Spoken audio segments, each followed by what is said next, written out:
मेरा सवाल ये है सर कि राजस्थान में ये जो मोदी मंत्रिमंडल का इतना बड़ा तर्ज है, तो आपको लगता है अशोक गहलोत की सरकार भी यहाँ पर कोई बड़ा फेरबदल करने जा रही है?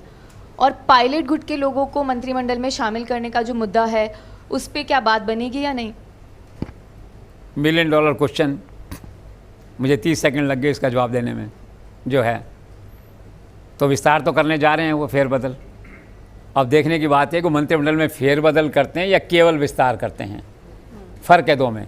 फेरबदल में ड्रॉप होते हैं लोग साथ में, तो चर्चा है कि 6 मंत्री ड्रॉप हो सकते हैं, चर्चा है बड़े मंत्री उनमें। और एक चर्चा ये भी है कि मत छेड़ो, स्टेटस को is the best policy in life. और आज जो हालात हैं राजस्थान के, तो केवल विस्तार कर दो। विस्तार में जिनको भी लेना है, 6 आदमी चले जाएंगे, मान लो 6 वैकेंसी थी वो हो गई, और बाकी कितनी 9 वैकेंसी अभी आदित्य कितनी है शायद जी सर। हाँ, तो 15 लोग हो गए। तो 3 4 5 जो भी उनके लेने हैं पायलट ग्रुप के, उनके ले लीजिए, बाकी अपने लोग ले लीजिए, कर लीजिए। तो विस्तार होना तो तय है, ठीक है।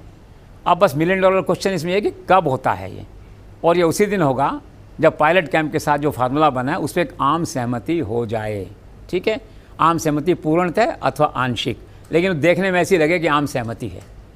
कई बार आम सहमति 100% नहीं होती, लेकिन उसको कहा जाता है कि आम सहमति है। अभी अजय माकन आए थे, वो बहुत खुश होकर दिल्ली लौटे। किसी ने कहा कि एक्स्ट्रा होपफुल है ये, क्यों? उन्होंने कहा कि नहीं, सब सुलझ गया मामला और बात बन गई है जो है ये।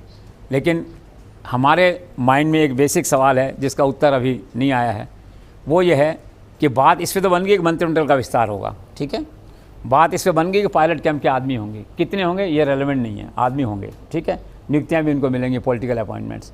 लेकिन प्रश्न ये है कि वो जो पायलट कैंप के आदमी होंगे 18-19 जो भी थे, उनमें से जो चयन का अधिकार है वो पायलट साहब खुद देंगे लेके, या गहलोत साहब तय करेंगे?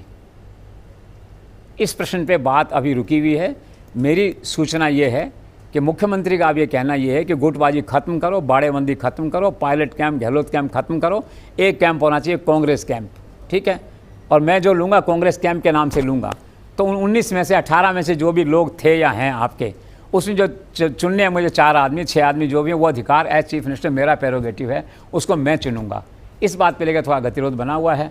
अजय माकन दिल्ली गए हैं, सोनिया जी से मिलेंगे, एक दिन सोनिया जी का फ़ोन आएगा, गहलोत साहब मान जाइए, 3 इनके ले लीजिए, 3 अपने कर लीजिए, गहलोत साहब मान जाएंगे, तो 100% ना सही 50-50 का फार्मूला हो जाएगा।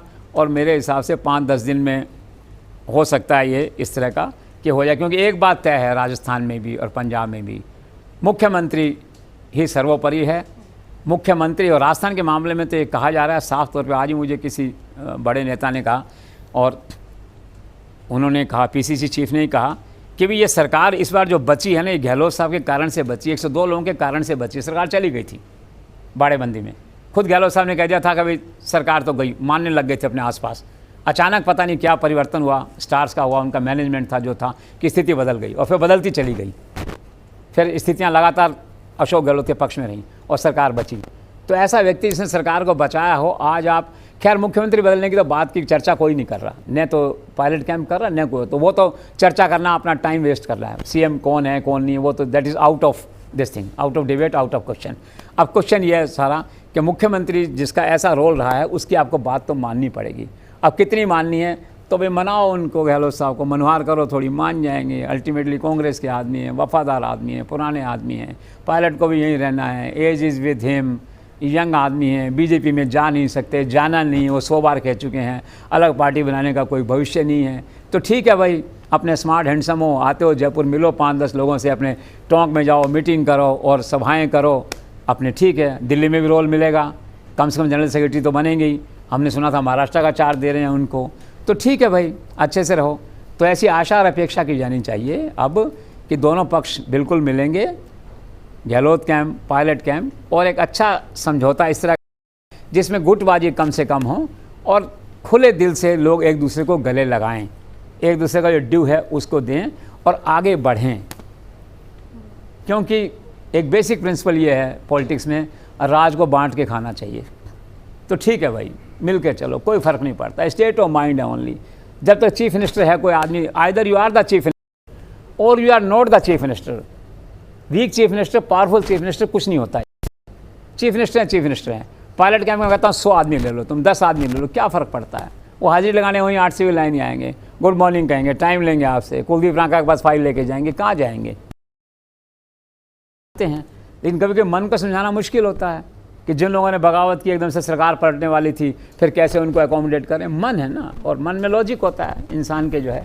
पर फिर भी let's hope in the overall development of the state and in the interest of the state all these camps are demolished and there is only one Congress within this 2.5 years। आगे तो चाहिए कि जो पार्टी सत्ता में आ जाएगी और राज्य के विकास पे लोगों का ध्यान लगे और ये सब बातें अब खत्म हो।